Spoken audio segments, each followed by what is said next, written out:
তো hello guys, finally AIFF তরফ থেকে একটা দারুণ আপডেট চলে আসছে ইন্ডিয়ান ফুটবলের জন্য। তো কিছুদিন না, প্রায় 3-4 মাস পরে, যেটা নভেম্বর মাসে ইন্টারন্যাশনাল যে ফিফা উইন্ডো আছে, সেই উইন্ডোতে আমরা দুটো ইন্টারন্যাশনাল ফ্রেন্ডলি ম্যাচ খেলবো। এই ফ্রেন্ডলি ম্যাচগুলো আমাদের কাছে এতটা গুরুত্বপূর্ণ কেন, এবং সেই ফ্রেন্ডলি ম্যাচগুলো কোথায় এবং কবে থেকে কবে তোমরা দেখতে হবে, তো সমস্ত কিছু আজকের এই ভিডিওতে আমরা কথা বলবো। তো ভিডিওটা খুব ইন্টারেস্টিং হবে।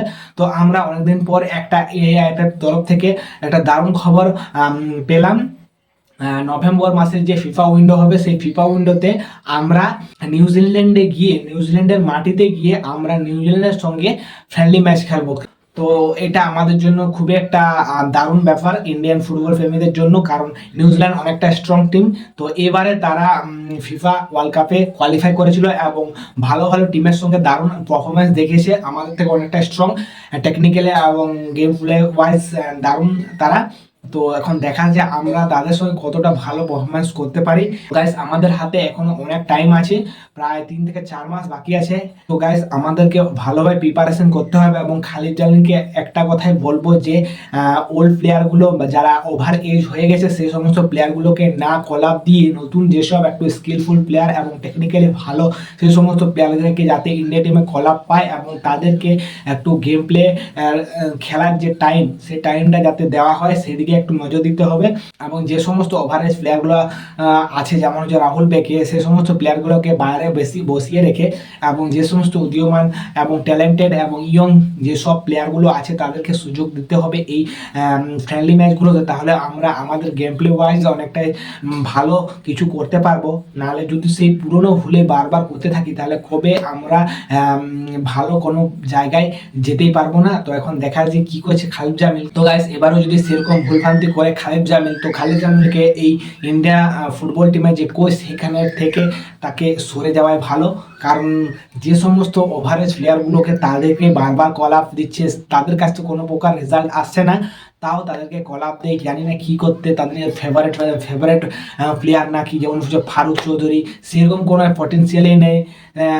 যে সমস্ত প্লেয়ারগুলোর পটেন্সিয়াল আছে, যেমন হচ্ছে মোহাম্মদ সানান, যে সমস্ত প্লেয়ার উদীয়মান প্লেয়ার আছে, যেমন হচ্ছে রামানদীপ, পারমবীরের মতো যেসব আছে, তাদেরকে সুযোগ না দিয়ে সেই ওভারেজ প্লেয়ার ফারুক চৌধুরী, যেমন হচ্ছে রহিম আলী, কী করতে যে খেলায় জানি না।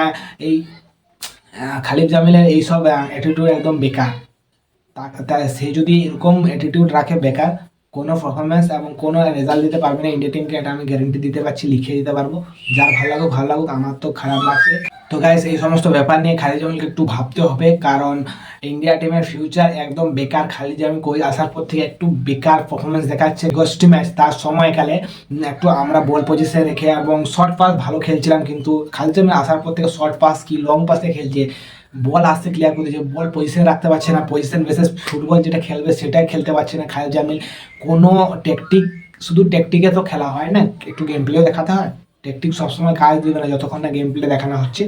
তো এখন সেদিকে দেখা যে খালিদ জামিল তার ভুলভ্রান্তিগুলো কতটা রেকটিফাই করছে। যদি এই সিরিজে, মানে এই ফ্রেন্ডলি ম্যাচ দুটোতে যদি সে ভালো কিছু রেজাল্ট না করতে পারে, তাহলে তাকে এই ইন্ডিয়ান কোচ থেকে সরিয়ে দেওয়াই ভালো, বা নিজের থেকে সরে যাওয়া অনেকটাই ভালো। তো ঠিক আছে গাইস, অনেক গেল খালিদ জামিলের ব্যাপারে কথা। তো এখন বলে দিই যে এই ফ্রেন্ডলি ম্যাচগুলো তোমরা কবে দেখতে হবে। তো নভেম্বরে যে ফিফার যে ম্যাচ উইন্ডো আছে, সেই ম্যাচ উইন্ডোতে আমরা দুটো ফ্রেন্ডলি ম্যাচ খেলবো, সেটাও আবার নিউজিল্যান্ডে গিয়ে। তো প্রথম ফ্রেন্ডলি ম্যাচটা হবে 12 নভেম্বর, সেটা নিউজিল্যান্ডের সঙ্গে, এবং তারপরে আরেকটা যেটা লাস্ট ফ্রেন্ডলি ম্যাচ হবে, সেটা 15 নভেম্বর, সেই নিউজিল্যান্ডের সঙ্গে। তো এই নিউজিল্যান্ড অনেকটা স্ট্রং আমাদের থেকে, তারা ওয়ার্ল্ড কাপের মতো জায়গায় কোয়ালিফাই করে এবং দারুণ পারফরমেন্স দেখিয়েছে এবার ওয়ার্ল্ড কাপে। তো তারা অনেকটা স্ট্রং এবং তাদের সঙ্গে আমরা কেমন গেম প্লে দেখাতে পারছি, এখন সেদিকেই দেখা।